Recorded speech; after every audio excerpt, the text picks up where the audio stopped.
and welcome to OMNI News South Asian Edition. I'm Nitu Khosla. Pakistan is headed for a historic election this weekend when a new parliament and provincial assemblies will be elected.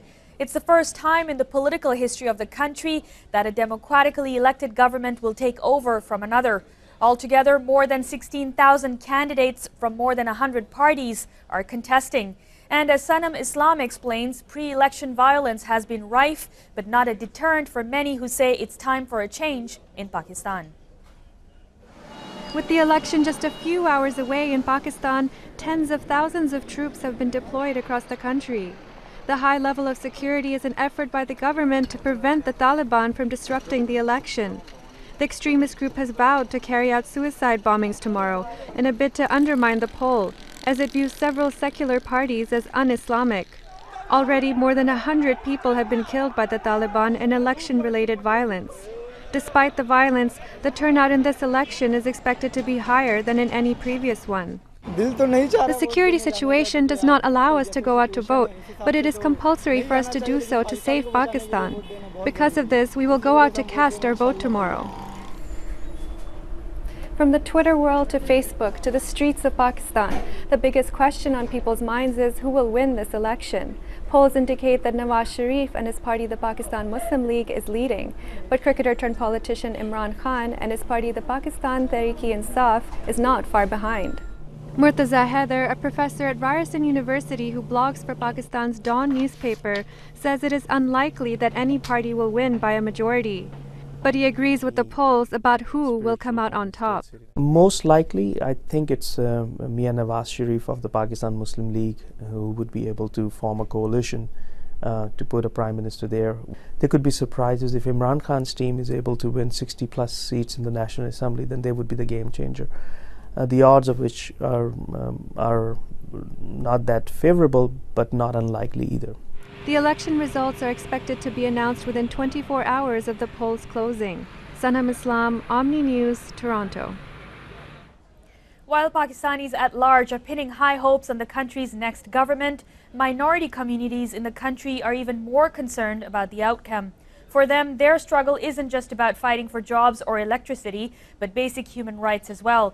And since Pakistan allows dual citizenship, the community members here are also closely watching to see what's in store for them in tomorrow's Pakistan. Kiran Prichima has that story. Peter Bhatti is here to share his experience as a Christian from Pakistan.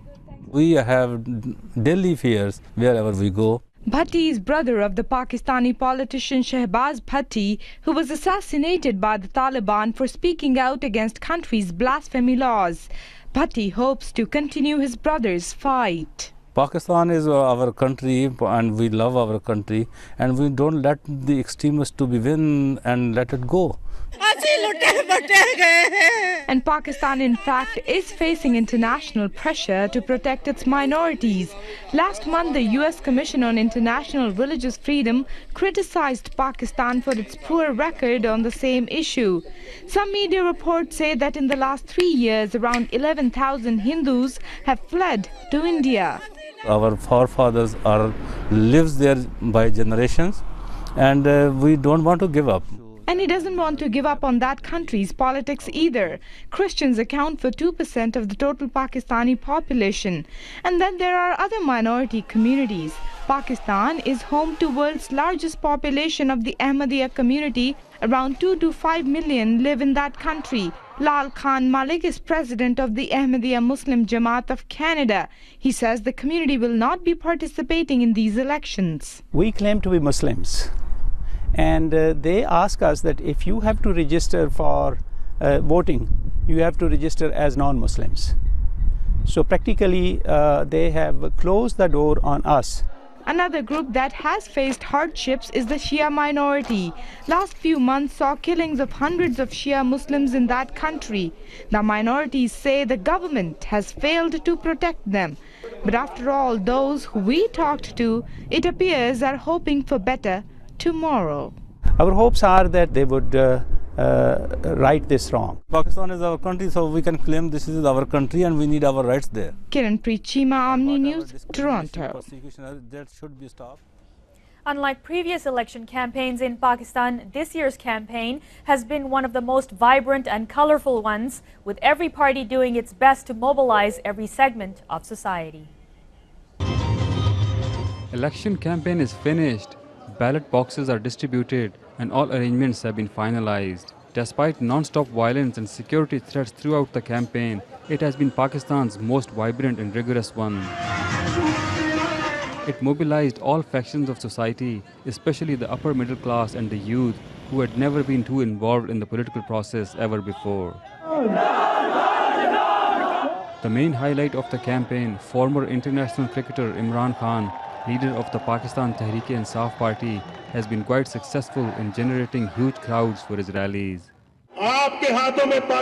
Mian Nawaz Sharif, who leads the Pakistan Muslim League and party, is seen as the main challenger for all parties in the vote. One of his supporters even hired a lion, his party symbol. Pakistan People's Party chairman Bilawal Zardari Bhutto, son of assassinated Prime Minister Benazir Bhutto and current President Asif Ali Zardari, also addressed several rallies, mostly by video links. The other two main contenders are the Karachi-based Muttahida Qawmi Movement and the Awami National Party. Opinion polls indicate there could be a record turnout, higher than the 44% in the last elections. More than 86 million of Pakistan's 177 million people are registered to vote. There are close to 5,000 candidates contesting for the 272 out of the 342 seats in Parliament. The rest of the seats go to 60 women and 10 non-Muslims who will be elected based on the votes the parties receive at the elections. There are 70,000 polling stations across the country, 30,000 of them reserved for women. Winners will be determined by first past the post voting. More than 500,000 security personnel have been deployed across the country to ensure free and fair elections. And yesterday, President Asif Ali Zardari passed an ordinance that now gives Pakistanis living abroad the right to vote, but expats will not be able to cast their ballots at this year's election since the law requires voters to enlist 10 days before the polls.